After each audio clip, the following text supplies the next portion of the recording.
Like I said, I'm sure there's others. Most of them, a lot of it, again, is when research changes. I read something years ago about AMPK, and I'm pretty sure I was the first person to write about that and how exercise and endurance training activates AMPK, and that inhibits muscle. And then a buddy of mine is like an AMPK expert, and it's like, well, all the current research shows that there's multiple isoforms of AMPK, and exercise doesn't impact the one that impacts mTOR. And so I just like, can I remember them? But in all the cases, if you want to prove me wrong, saying I'm an asshole doesn't do it. Saying fuck you, Lyle, doesn't do it. Saying you made my wife cry when I bet she cried more when you left her for Bikini Girl Lane doesn't do it. Evidence does it. Show me evidence. Show me this. And if you do that, if you show me the science that says I'm incorrect, and make no mistake, we all get married to our ideas.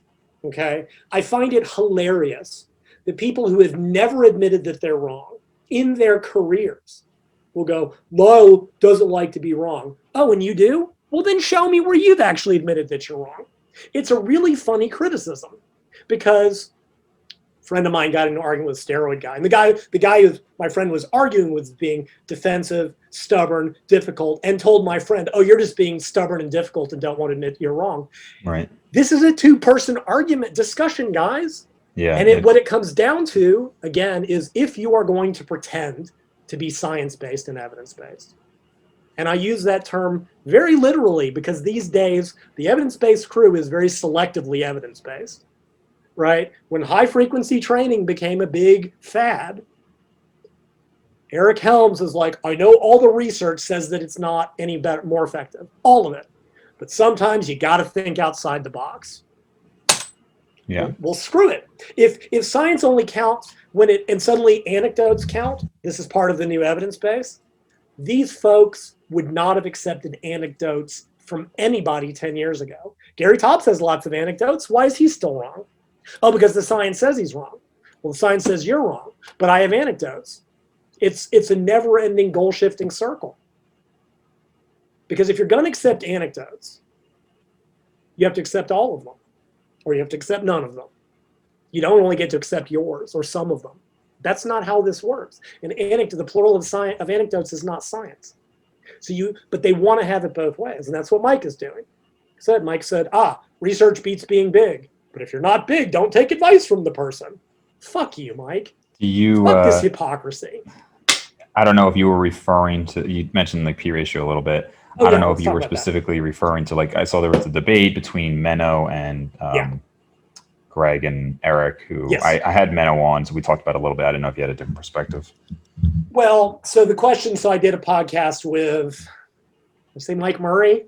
Sorry, I'm terrible. I'm terrible at my job in this sense. I don't remember. Thankfully, I've got Sumi to keep track of my podcast so she can post them up because I'm terrible at it. And I guess, okay, so just briefly for listeners, the P ratio is a much older idea. Gilbert Forbes developed it back in like the 70s. It is the ratio it's the proportion of protein to body fat gain. And it's got to do with energetic equivalence and nobody cares. But like basically a high P ratio means that if you're gaining weight, you gain a larger proportion of protein, i.e. muscle to fat. When you're losing weight, a low P ratio means you're losing very little muscle, right? It's basically it describes how the different compartments of your body are changing in response to weight gain or weight loss. And there's all this data, right? And so Gilbert Forbes, among other things, showed that one of his earliest observations is that the leaner you are, the more body protein. I'm just going to use muscle, but strictly speaking, it's a little more complicated than that. The leaner you are, the more muscle you tend to lose. Well, that's true, right?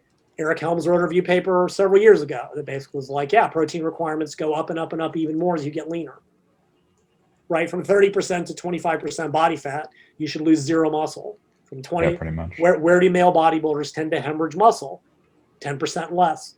Women lose less muscle than men when they diet. Part of that's estrogen, but part of it is because on average they're from a higher body fat percentage.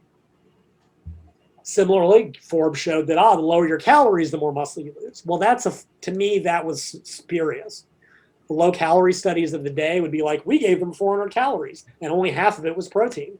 So you gave them 50 grams of protein on a diet? Yeah, of course they lost muscle. Their protein was too low. But by the same token, Forbes' data suggests that the higher your body fat percentage, the lesser proportion of muscle you're going to tend to gain in response to a surplus. Right? And I wrote about that. And there was one logical conclusion that came out of this and one very illogical. By the same token, leaner people, when they gained weight, they gained a larger proportion of muscle. Right. So first, there was a very illogical conclusion that came out of this. Oh, you should diet down before you gain. The problem is they were looking at naturally lean people. Right. Naturally lean is very different than dieted down lean. That was incorrect. But the other seemingly logical conclusion that comes out of this is that if your body fat percentage gets above a certain point, your ability, the ratio of muscle to fat you're gaining will be decreased. And I wrote about this like 10 or 15 years ago.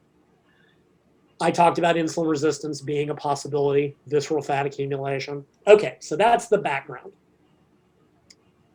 Greg, Eric, I guess. No, Greg Nuckols and Eric Trexler wrote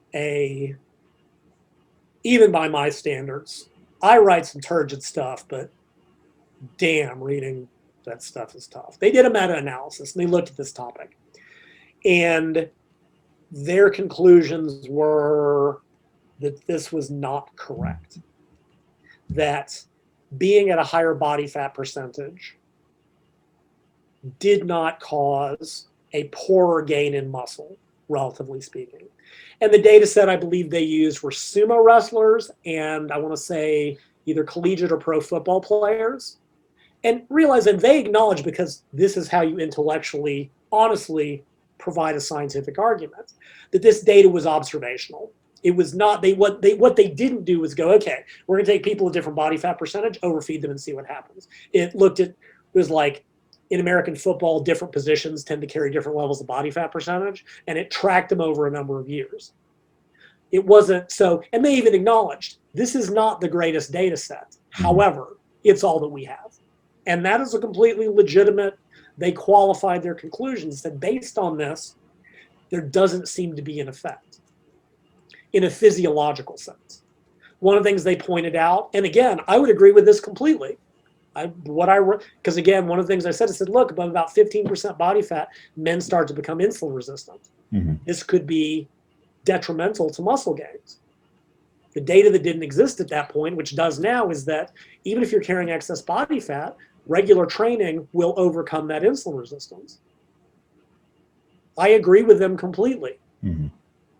It's different what I wrote 10 years ago, but yeah, I've had people do this. They're like, well, 15 years ago, why I wrote this article. Guys, can you not hold me responsible for something from a decade and a half ago? Research has changed, but I can't go update 400 effing articles. Sorry. Right, sure. But I agree with them. And again, it's not a matter of me agreeing with them or disagreeing with them. That's what the science says. Yeah, I mean, it's ever what is my evolving, argument going to be? Would they say that if they came to my house? Right. See, it's dumb, isn't it? The science says what the science says, and that's all I care about.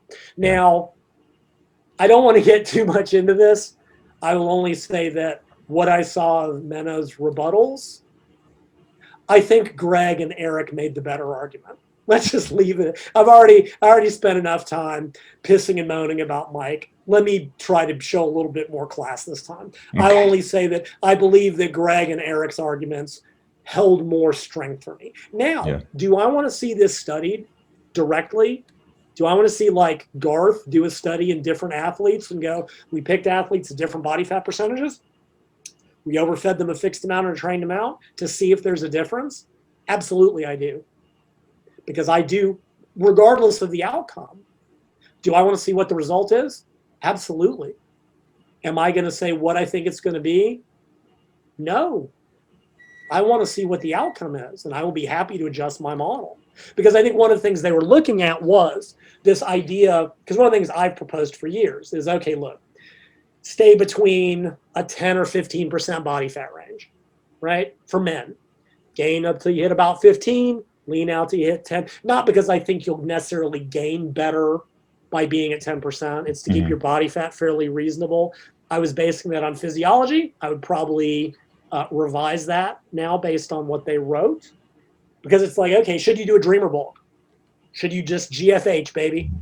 Yeah, right. Right? If it's not, if it's not going to cut into your muscular gains, just GFH and tell everyone you're an off-season powerlifter for a year. Right.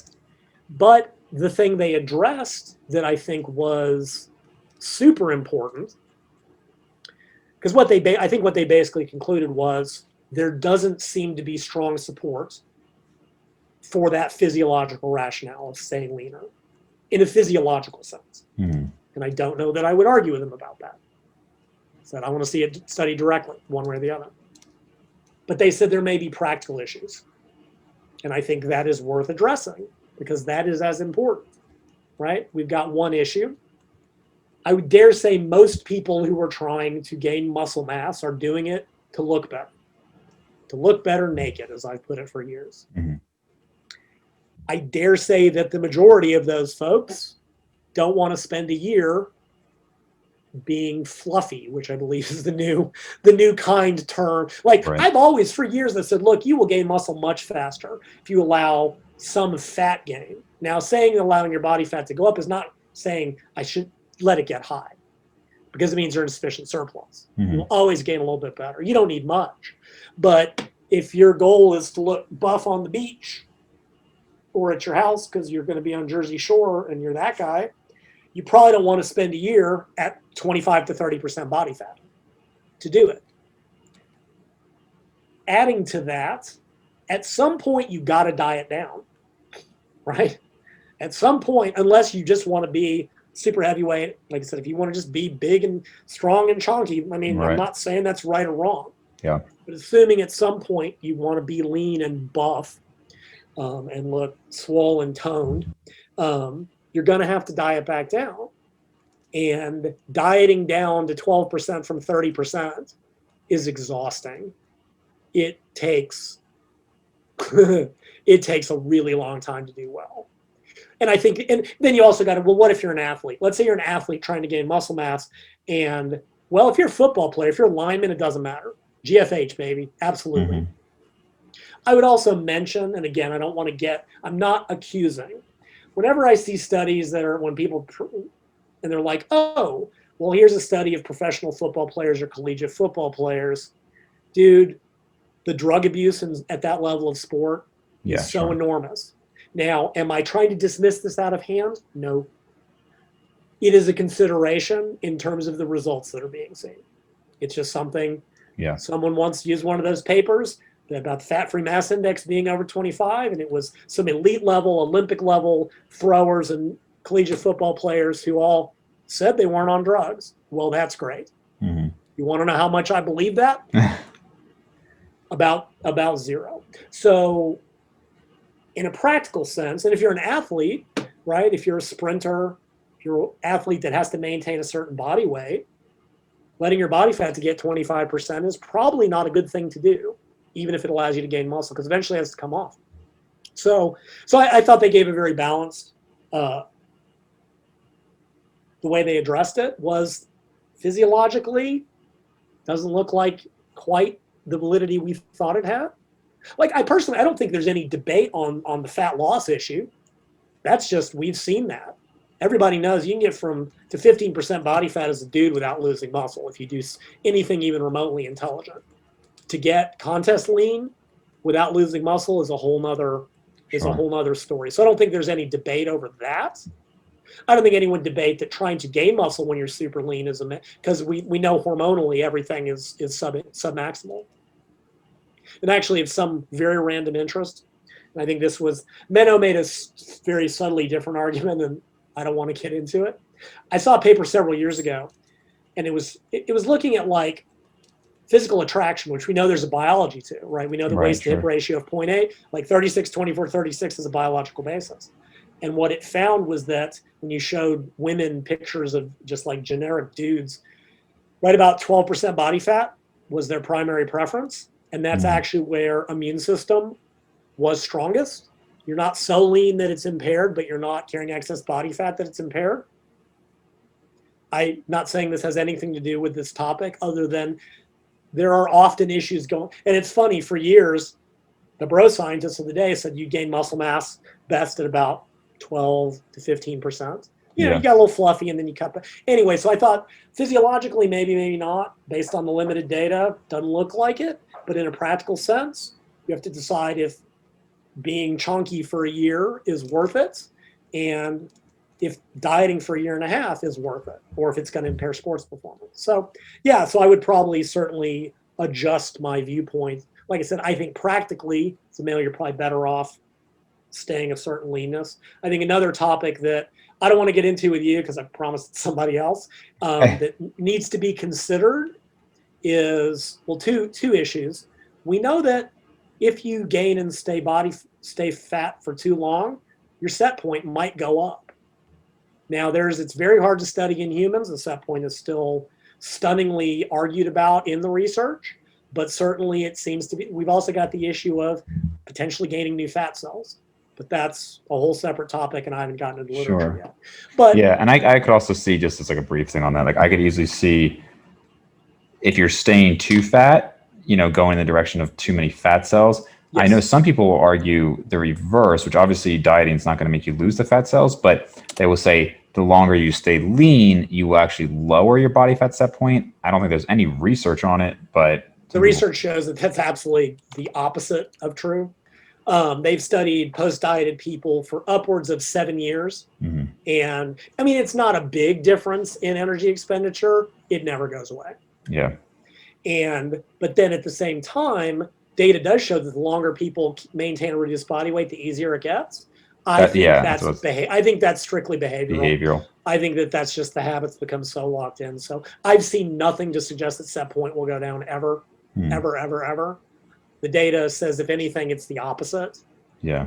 Because there are situations that seem like pregnancy, like puberty. There's just a paper just the other day that came out, and it was basically, is the set point set? It's not the title during adolescence, because we know that if kids gain body fat during certain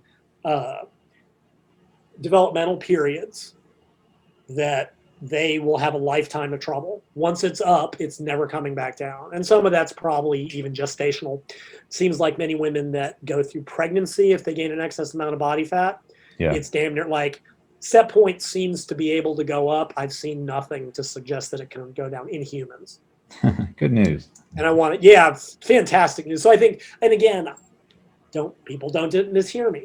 I'm not saying that will happen if a male stays at 25% body fat. I'm not. But I think that these are outside of it's a separate physiological question. Right. Question of, will you gain muscle worse at a higher body fat percentage is maybe not. But we do have other physiological issues.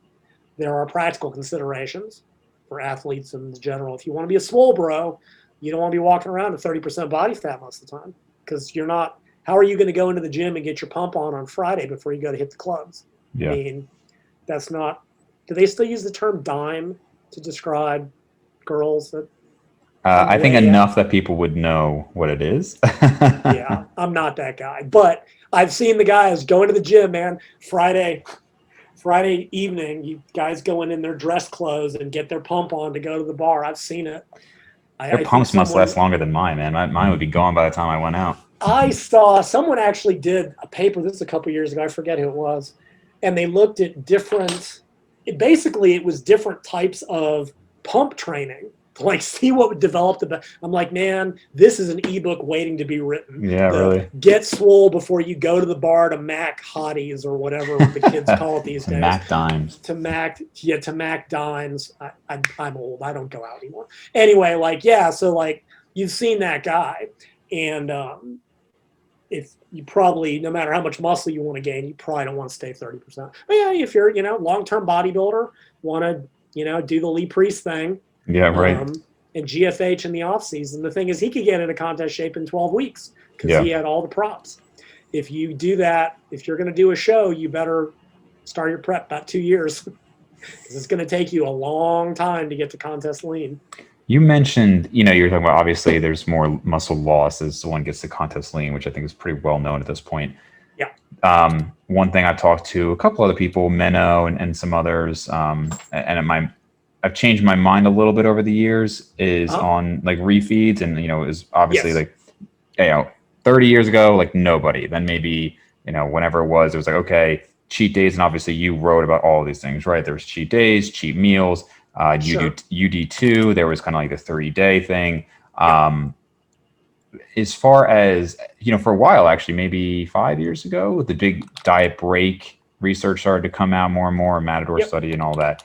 I actually, my one of my best cuts ever was the last one I did. And I just did like 3 weeks dieting and 1 week diet break, etc. I just really enjoyed that too. Have your opinions on it changed in the last 5 years or so with the research? I mean, so yes and no. So again, here's another place where certainly I think my flexible dieting book could probably be updated a little bit. Like to wit, I don't think 5-hour refeeds do anything. And I've said that for years. Yeah. They'll refill muscle glycogen, but physiologically they're not going to have an effect. I'm not convinced one day necessarily has an effect. Maybe if you do it more frequently, maybe if you do one day, like an alternate day fasting type of thing where you have a deficit and like lean gains used to be in some of the ADF studies. I think 2 days to 3 probably does. And, again, does it have to be 2 days in a row? Does it have to be 1 day, twice a week? Don't know for sure. Is it really having a profound impact on hormones, metabolic rate, that type of stuff? Maybe, maybe not. I would probably be a little bit more questioning of that right now.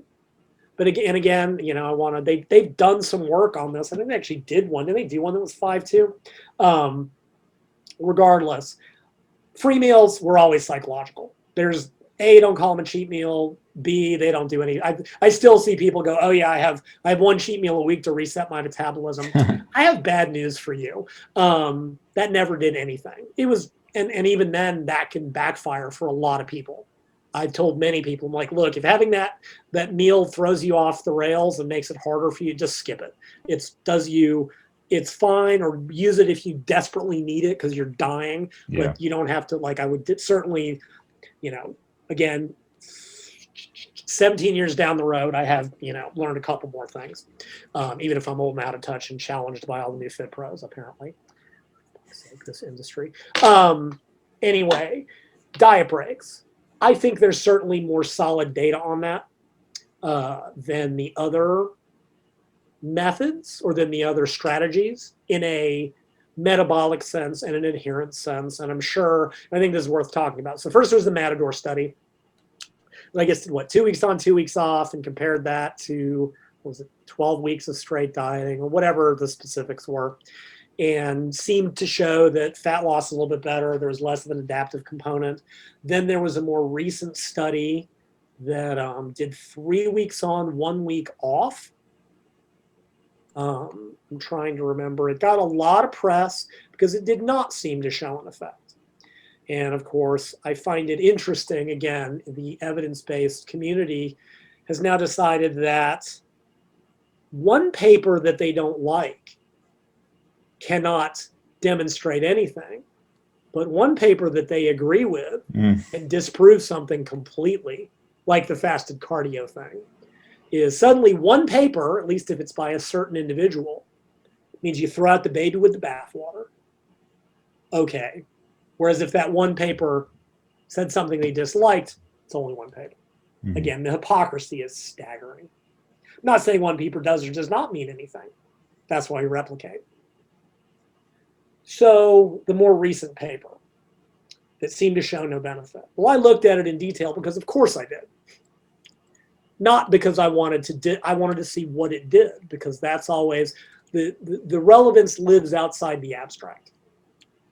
And I have a lot of problems with it. Number one, I don't know why it was set up the way it was. Why it was set up 3 weeks on, 1 week off. Because the people I know that were involved in that paper, because Eric Helms is one of the authors, that's not how he uses them with his athletes. It's not how I would ever recommend it. maybe off for rapid fat loss, but I don't know why they picked that structure. But here's the bigger issue I see with it. If you look at, let me screen share real quick. Sure. All right, can you see that? Yes. All right, so that is the data from a follow-up paper they did. They looked at the changes over the 1 week of refeeding. Mm-hmm. And this, I don't know if this was all the subjects, but it was clearly a number of them. Here's what I want you to notice. Look at the range of people. Okay, body fat percentage range from 6% to 32%, with everything in between. Fat mass from 6 kilos to 33 kilos. So from 12 pounds to 66 pounds. Leptin range from 0 to 10,000. 4 orders of magnitude. Body weight from 72 to 110 kilos, an 88-pound difference. Fat-free mass from 55 to 80 kilos, a 66-pound difference. Resting energy expenditure in kilojoules per day from 7,000 to 9,500, that's about a 2,500 divided by 4. It's a couple thousand. It's hang on. Oh, metric. It's about 1,000. It's like 500 calories a day. Okay. I'm sorry, but if you take, because, okay, hey, go back, anyone who's got my guide to flexible dieting or read anything I've ever said, the frequency of refeeds and diet breaks scales with body fat percentage. The higher your body fats, the less frequency you need them with, maybe every 16 weeks. The lower your body fat, the more frequently, but I've never given one in less than 6 weeks. Yeah. When you take data for a subject group that ranges and you give them all, you have just clustered noise together, right? I'm not stunned that they didn't see, because you are averaging out data for people with an order, 1 to 4 orders of magnitude difference in their starting point. Now again, am I dismissing this? What I would love to see, show me divide it up, 15% below, 15 to 25%, 25 to 35%. You can't just aggregate a bunch of data and not get noise. Same, the fasted cardio paper was the same thing. Not only was it only 4 weeks long, but the body fat percentage of the women range from like 16 to 35%. Several of them were athletes. How many is several, please? Can you please not be clear in your research? How many is several? Which groups were they in? I wouldn't expect fasted cardio to help someone at 35% body fat. In fact, I've said for years it wouldn't. I wouldn't expect it to help someone at 25%. 16 it might. And when you average a bunch of results over 4 weeks, that is way too short. Of course you're going to get 0, because that's what the ad's going to, you're going to average out a bunch of, same thing here. I said, am I saying that the diet break would have reset metabolism had they done that? No, I'm not. Don't mishear me. What I'm saying is that I don't think doing it this way proves a damn thing. Because I would have set up the individual refeeds schedule or the diet break schedules based on body fat percentage. If you were 0 to 10,000, for God's sakes. Yeah. And the change even, right? Look at the change on that leptin. The guy at 0 went to basically no change. Again, this is over a week. One guy went from 9,000 to 14,000, right? One guy dropped. Like, go figure, what the hell is going on with this? And the other thing that was interesting, even ignoring all that, was if you go read the follow-up, they even said, well, the people that took the break were less psychologically stressed, showed less strain, less fatigue. So, you know what, fine, maybe it doesn't. Maybe it's not having a real major impact on metabolic rate of fat loss. Some would argue it slows fat loss because it's taking, but maybe it keeps you from cracking on the way down, right? Again, I'm not saying this study is or isn't valid. I'm saying that I think by clustering all that data leads to a potentially inaccurate conclusion. I would like to see them either do it in all lean bodybuilders. The Matador people was all in overweight individuals. Maybe that's the distinction between the results. I would guess that, because when I looked at that, I thought that as well. I think refeeds become more important and pertinent to use the leaner you get. I'm really not at all surprised. You tell me somebody's dieting and from 35% to 27% body fat, Yeah, and I don't think that person needs a lot of diet breaks. I mean, maybe for like behavioral reasons, right? Yes. Maybe they just need to learn that. But in terms of like maintaining more muscle mass and metabolism and all that, I don't think it's really doing that much. Because muscle loss is a moot point unless they do everything so brutally wrong. Right. Like they're on no protein and no, like, yeah, you can, but even then it's still pretty hard to screw it up. Yeah. So that is one of the issues I have with it is like, you're not using, I think people who, what's one of the arguments, right? Oh, they don't have a lot of experience. In this case, we could say they're not lean enough. In your Facebook group, Steve Lowe, the PMR physician, yes. Yeah. One of the criticisms that he gives is that he says these refeeds aren't sufficient enough in size. Now he does actually like single day refeeds, but he feels like, these refeeds sometimes are 2,000 calories or 2,500 calories. Oh, sure. Whereas he's more in favor of Yeah. No, and I don't disagree with them. It needs to be at least at maintenance and probably a little bit more. Yeah. And this is, I've mentioned this before. Well, okay, let me go back. So absolutely the behavioral thing is almost more important. And again, this is like, I'm not trying to like shift goalposts. I still want to see better data on the refeed thing. And if I'm wrong, if it doesn't reset, fine, I'll be wrong. That's perfectly okay with me.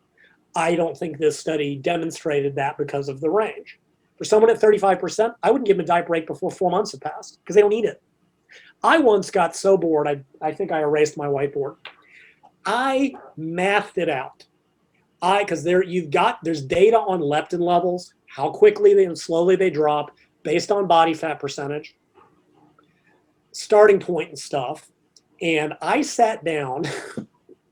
I was really bored that day. And I calculated out, okay, if someone at this body fat percentage is on this level of deficit, their total deficit over per week is this, per month is this, I would predict leptin, or however I mathed it out. I'm like, this will realistically reach a point where they need a diet break every so often based on their deficit. And I did it for 3 different body fat percentages and sat there and worked all the calculations. And to my surprise, it came out pretty close to what I had, let's be honest, kind of guessed at in flexible dieting. When people ask me where those numbers came from, I'm like, half science, half physiology, half guesswork, half experience. They're like, but that's more than one. I'm like, consistency is the hobgoblin of little minds. Throw a little throw at them and they usually back off of you. So yeah, so for someone carrying who's 35% body fat, you don't need one more than every 12 to 16 weeks. And that range is, I'll tell them, look, at 12 weeks you're cracking, like you're just can't take a break. But if you can make it 16 weeks, do it, then take a break. If someone was, and again, this is male body fat percentages, it's women, the numbers are a little bit higher. The male is between 15 and 25%. It would be every 8 to 12 weeks. They're leaner, leptin's going to drop below a critical point. It's about right. If you're male 15% and below, trying to get sub 10%, single digits, about every 6 to 8 weeks. And even again, I talked to Helms about this years ago. He did the exact same thing with his maintenance days. Earliest part of the diet, women's at 24%, one a week, one maintenance day. And they get to 18%, 2 a week. They get to 15%, 3 a week. Everything. And it's so counterintuitive. It was years ago. The leaner you get, the more often you have to take a break from the diet. And we'll come back to something else because it's always worth addressing. But the behavioral stuff is almost as important. We know how to lose weight. We know how to lose fat. I said 17 years ago, the issue is not that.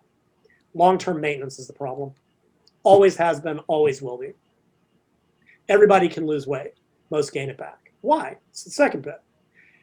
Doing a diet break gives you a chance to practice maintenance, to identify problems. Does my appetite run off the rails?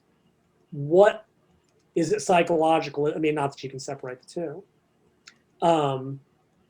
Knowing that you're going to go back into dieting. Okay, you have identified a set of problems. Well, let's fix them the next time around, the next diet break, and identify a new set of problems to practice this.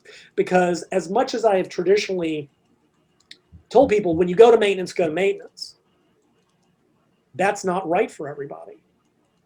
So like I said, I am now doing consulting, not one-on-one coaching. Cannot deal with emails about I ate an extra tomato on a weekly basis. Can't do it. I will do setups. I do 1-hour consults. that always run long like these do. But one of my first consults was an individual that had losing fat was not a problem for them. They would always gain it back. Now, this person was neurotic the way I was neurotic in college. And I'm not saying that negatively. They had charts, they had graphs, they were screen sharing Excel spreadsheets, like the kind of crazy I was when I was younger. I can't have the energy anymore. And they said, look, this is what happens every time. And so I talked to them and I go, okay, what? And what they told me was, look, during the week, I've got this locked in schedule. Get up, do some cardio, I'm at work, go lift. Like at 5 o'clock, I'm done. Work is over. Like I can stick to my diet during the week. We go, but if I have to free meal, try a free meal or a maintenance day, I will roll off the rails completely. I said, okay, well, and they said, if you tell me to just go to maintenance every day, it won't work. I can't do it. I can do one or the other. I said, okay, well, here's the solution. You're just going to maintain your diet all week while you're actively dieting and when you're at maintenance, because it's a control thing, and that's just as important. Now, so when you're dieting, because they said, look, if I only have a lose it, don't give a damn day, once a week I won't regain, I can lose weight. But if I do 2 days a week, I'll maintain. I said, well, boom, you just gave me your answer, right? I'm so good at my job, I just let them tell me what's going to work for them, and then I feed it back to them. I said, when you're dieting, you're going to go 6 days and 1, right? 6 days dieting, 1 day just whatever. And maintenance, 5 and 2. Start to regain weight.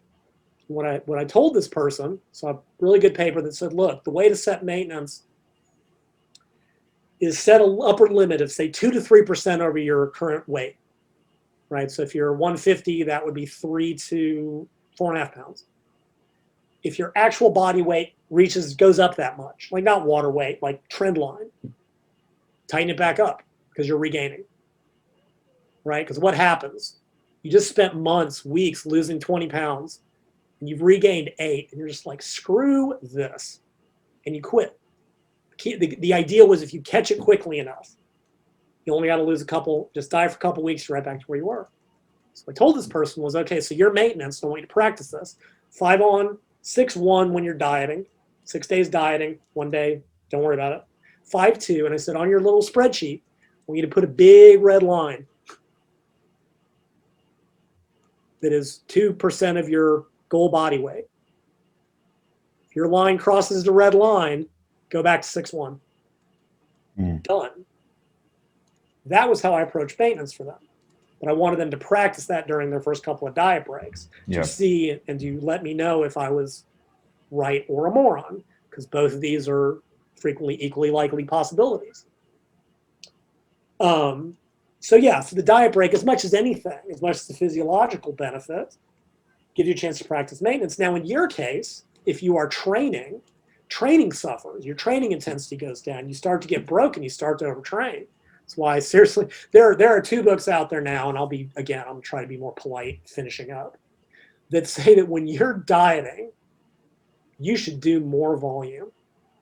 And that is just the stupidest. That's old school 70.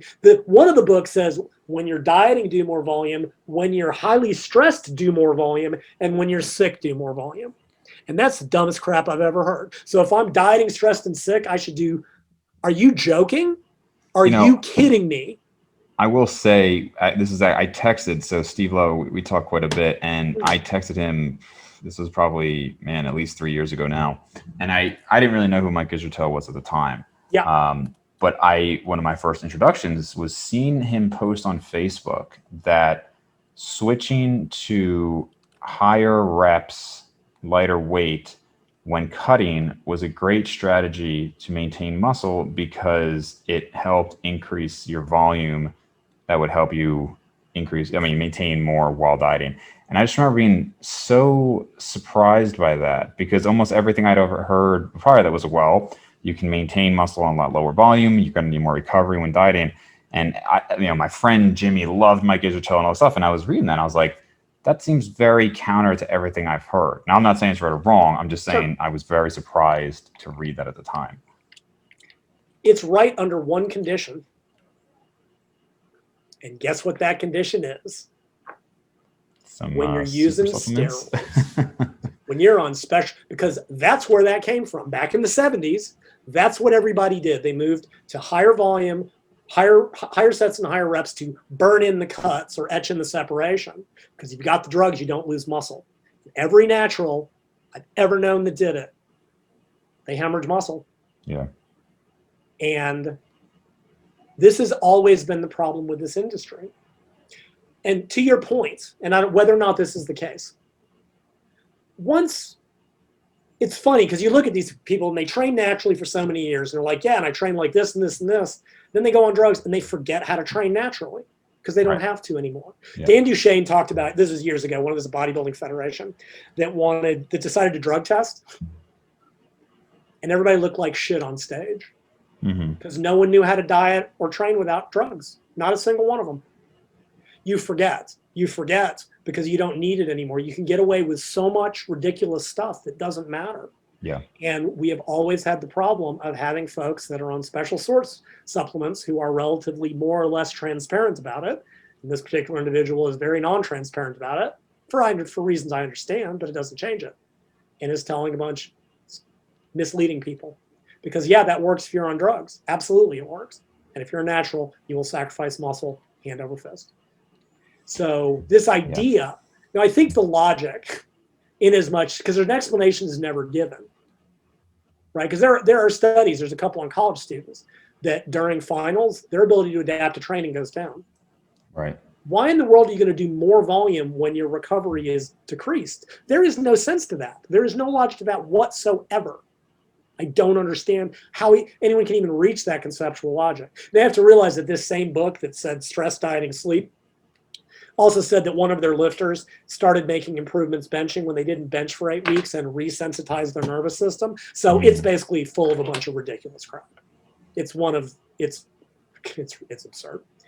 But anyway, and the whole thing makes zero. But yeah, so when your recovery is down during dieting, why would you do more training? This is asinine. This is irrational. This is absurd.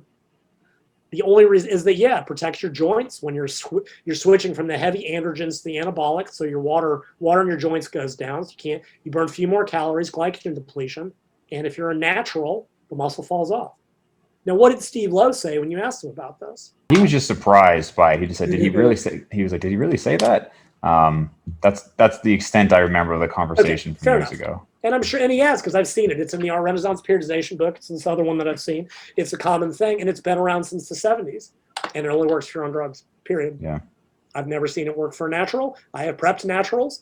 Well, I'm not going to go down that road. I'll say that for my next video. Okay. Because trust me, I am a petty asshole. I'll be the first one to admit it. I'm just better at being a petty asshole than everybody else because I will use evidence to be a petty asshole. Yeah. Right. I won't just throw personal attacks. I'll go, here's the video proof of why I'm right and why I'm a petty asshole. Because honestly, if I'm completely honest, the only reason I wrote that muscular failure series, I mean, it needed to be written, was I had seen the video of Brad and Mike's training sets to failure. Sure. The entire reason I wrote that was just so I could go just be a petty asshole and go. Same reason in one of the rebuttal videos I did, I put up a video of a 7-year-old woman doing hip thrusts with a higher intensity than anything Mike's ever done. Was it necessary? No. Was it funny? Absolutely. And the fact that Ozzy Man was doing the voiceover made it even funnier. And it was just me being a petty dick. The difference is that I'm actually I'm not just saying Lyle's jealous of the new Fit Pros. Okay, you can assert whatever you want. Assertion is not evidence. It's like somebody asked Lane on Instagram, do you think Lyle or Mike is right? And here was Lane's response. Lyle thinks he is smarter than every expert in the field, which is A, untrue, and B, Lane describing himself. Something I think Lyle never admits that he's wrong, which is A, untrue, and B, Lane describing himself. And C, Lyle is insane, which is absolutely true, but I get to be insane because I'm usually right. But see, it's interesting. He didn't answer the question. Because if he thought I was wrong, he would have said Lyle's wrong. Mike was right, he would have said Mike's right. and I put up a video of Lane squatting, maximum set of 5, bar speed slowed. Lane knows I'm right. Just like all the rest know I'm right, but they're being shockingly silent because they would rather let Mike embarrass himself with these personal attacks and this endless crap than have to come out and go, yeah. So the fact that a couple people that nobody really, not that they don't matter, I don't know who these people are, who are like, yeah, I like Mike more than Lyle, but Lyle's right. That takes guts. I will give them points for intellectual integrity because I've never been here to be liked. Clearly. Yeah. I don't care. I've never been here to be liked. I'm here to be right. And I base that on actual evidence that they can't ever seem to. So Lane's whole response was just a deflection because that's all you've got when you don't have facts. So I know you said you don't think you're the smartest guy in the industry. I've heard you, well, before I even say the name, I've heard you compliment somebody who I'm definitely a fan of their work. Who is one or two of the smartest people you can think of in the industry? Well, okay, so that wasn't it. There's a lot of smart people in this industry, make no mistake. What he actually said was Lyle thinks he's smarter than every expert. Yeah. Right? This is objectively false. Now, I know a lot about a few things. And I know a little about a lot of things. I'm kind of a generalist. But if you come into my group is full of experts in their own field. I got 5 great physios, including Steve Lowe, who's more of a medico, but he's a rehab guy. I got 4 other great guys, Tim Rowland, Steve Lowe, John Heger, Saif Tahan, and a guy named Scott Morrison. 5 top-notch physios. I've got a top-notch OBGYN named Aaron McNulty. There's a guy named Trevor Bunch who I think needs to get a lot more love than he does. He is actually a double, I want to say above the knee paraplegic who he's got a page called the Fit Bunch where he addresses adaptive exercise. Now, it's certainly not my thing. It's not my area. It fascinates me. Watching his work makes me think about things differently in a way I never have. When we've had people come in that have injuries or disabilities, and I hope I'm not using an incorrect term anymore, that have physical, I always tag him in. Even in threads where I will comment about rehab stuff or whatever, I will always defer to these guys because they are 5 top-notch experts. Got several. I know enough about steroids to be dangerous, but it's not my field, right? I've got several experts. Broderick Chavez, kind of Chester Rockwell, Joe Jeffrey, my buddy Peter Bond, who's got a book, he's doing consults now. We'll always defer to them on this. I know a lot about what I know, and when I think the evidence supports me, yeah. And that's what I said to Lane, right? Because again, go back to the metabolic damage kerfuffle. I had all the research, and all he had was personal attacks and hundreds of emails, which are not science. Right. Now, and what I said in my video, because again, I'm a petty little butthole, I said, look, I don't think I'm smarter than all the experts in the field. But Lane, the fact that you could not bring any evidence to rebut me, I might be smarter than you. And I'd say the same. Like I said, if they want to bring science to rebut me, that's fine. And yet none of them do. So yeah, there's a lot of smart people in the field. Do I read or listen to any of them? No, because all I read is, no, it's only, look, it's not anything about them. I just don't have the time or energy. When I watch YouTube, I watch Screen Rants, Everything Wrong With, Honest Trailers, Pitch Meeting, new guy I found, The Critical Drinker, who's my new favorite. Guy named Todd in the Shadows does new interviews. I want stuff to entertain me. If I want to read, if I want to learn about, I read research. That's it. The only time I occasionally read articles is so that they can do the heavy lifting and find the references for me so I can go read the science. So yeah, there's a lot of it. And I don't think I'm smarter than every expert. Now go watch Lane argue with everybody in the world about everything. And tell me if you've ever seen him admit he was wrong to any expert in any field, regardless of what it is. Lane is projecting, which also doesn't change the fact that Lane didn't answer the question because he knows I'm right, but he could never say that. I'm a big fan of Honest Trailers as well. Oh God, love it. Love it. I'll go watch them endlessly. I'll even sit through the long Everything Wrong With stuff just because I think it's funny. And Movie Bob is my other big movie guy. Screen Junkies used to do movie fights, and they don't do as much. I don't watch them as much anymore. Yeah, they kind of stopped everything for a while now. I don't know why. Honest video game trailers because I'm a video game nerd. Yeah, and all that kind of stuff. So, but anyway, so yeah, other people in the field, like I said, There's lots of smart people in the field. Do I think I know more than all of them are smart? No, that's Lane just deflecting like Lane does. It's also Lane projecting. So, and again, assertion without evidence is not argument, right? It's assertion, and it's blank assertion. If anybody comes into my group or email and they go, look, I saw you claim this. Can you show me the evidence? I can usually find it in about 10 or 15 seconds because I'm real good with Google, right? If I am saying something that there's not direct evidence on, I'll be the first one to go, this is my speculation. I think this is what indirectly the evidence shows, but I have not seen direct evidence on this. I think a good example of that recently is, this whole thing. It's like the squishy fat and the whoosh phenomenon and something. And I even said, go back and read my original article or what I wrote in my book. I said, this is something my exercise physiology professor asserted to me in college, that fat cells filled up with water before they lost water. I go, the only study I've seen that's very indirect is in obese individuals, visceral fat refilled with water.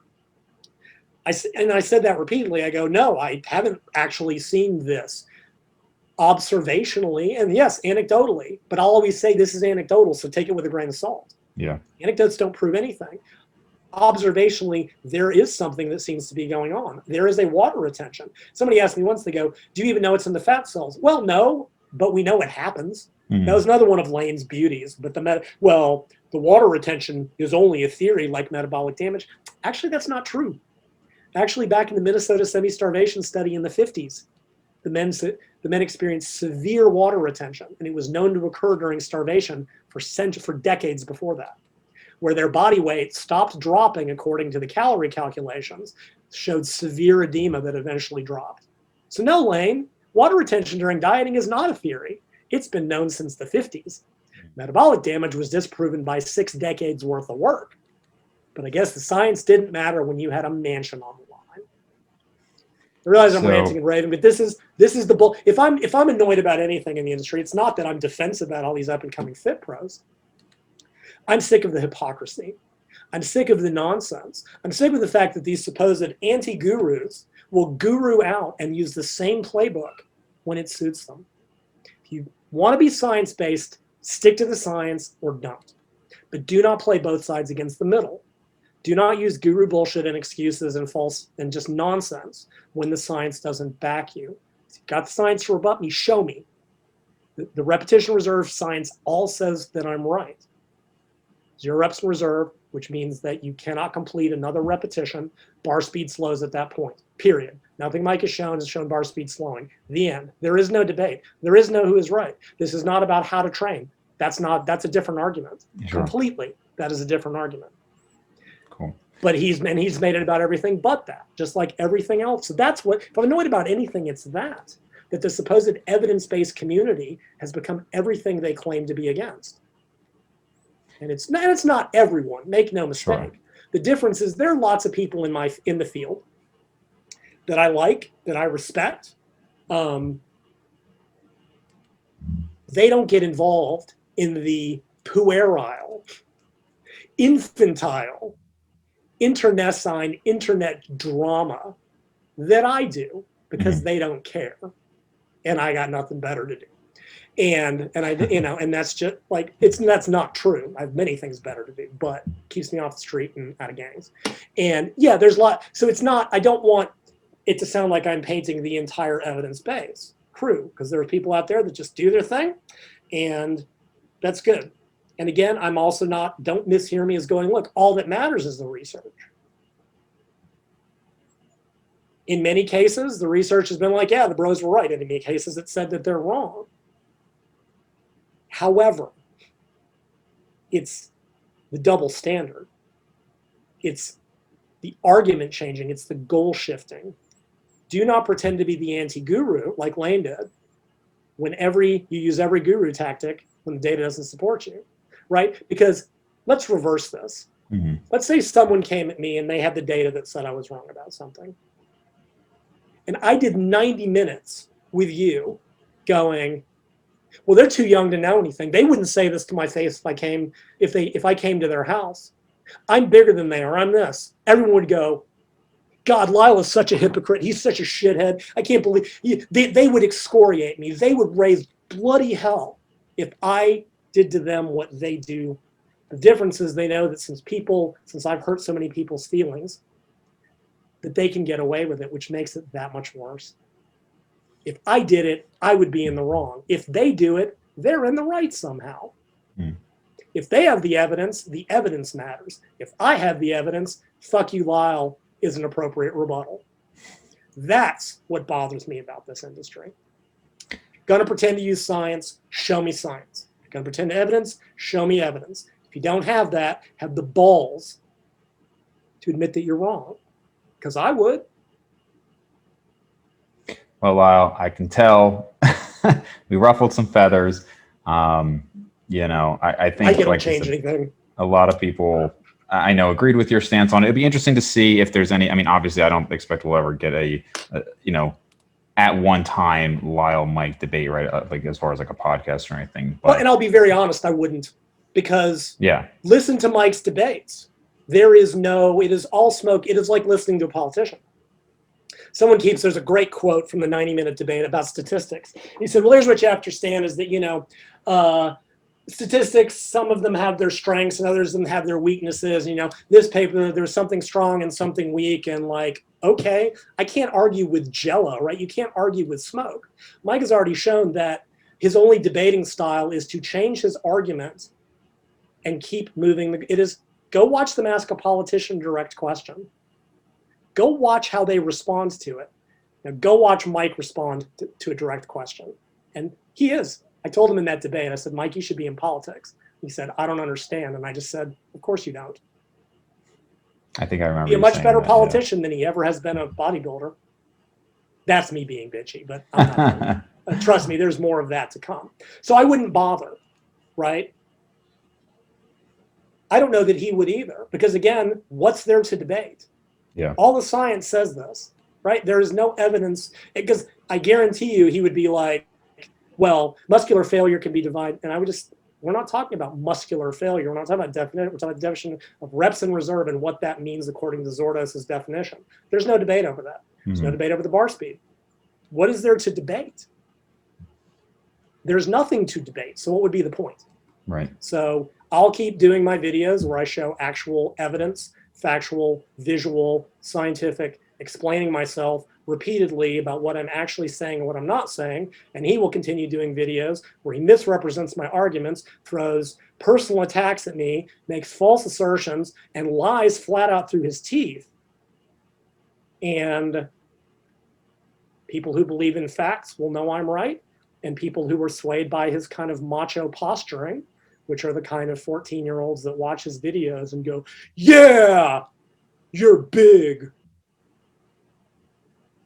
And as Mike so eloquently put it, when he talked about this pro, it was so funny, the irony. And he goes, yeah, all these guys in the gym, because the pros like, you know, do half reps. And all these guys, as he put it, were trying to, make this a little bit politer. We're trying to stuff his sausage and dumplings in their mouth. This is a PhD? Mike, really? Really? Did they teach you this in class? That this is how you make arguments? But he said, yeah, those guys, all these little guys are just trying to fellate this big pro, and we look at the science.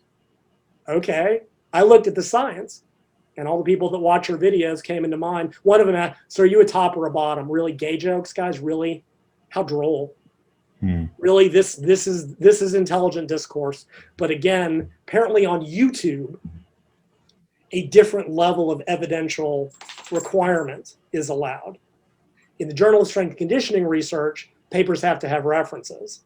On YouTube, fuck you, Lyle is the only reference you need. Journal of Mike Isertel, every issue. So there would be no point in doing a face-to-face debate or a roundtable. Although if you get bored, do this. Get a roundtable with everybody but me. Get Helms, get Zordos, get Knuckles, and get Mike. And ask them about 0 reps in reserve. Be careful. Don't use the word muscular failure so you don't give Mike an out. Don't get me on it, because Mike will just run in circles with me. Watch him roundtable with the others. He doesn't play those games because he knows he can't get away with it. Get them to do a roundtable about what 0 reps in reserve is what happens at 0 reps in reserve. Because he won't be able to put. That's the roundtable you should do. Because everything they say Let's see if we can make it happen. will be exactly what I've been saying all along. And then once they do that, just because it'll be funny, just right at the very end, just go around the table and go, so, would you agree or disagree with this statement? Lyle McDonald is right. And then, because that will be comedy. That's the round table you should do if you want to get a little more heat and a little less smoke. Right. All right. That'd be worth watching. So have fun with that. Always a fun time talking. Like I said, I knew when we were talking, I was like, let me get comfortable here. It's always a nice, good, long talk. Appreciate you taking the time. Absolutely. I'll obviously have links to everything down below where they can find you. Very good.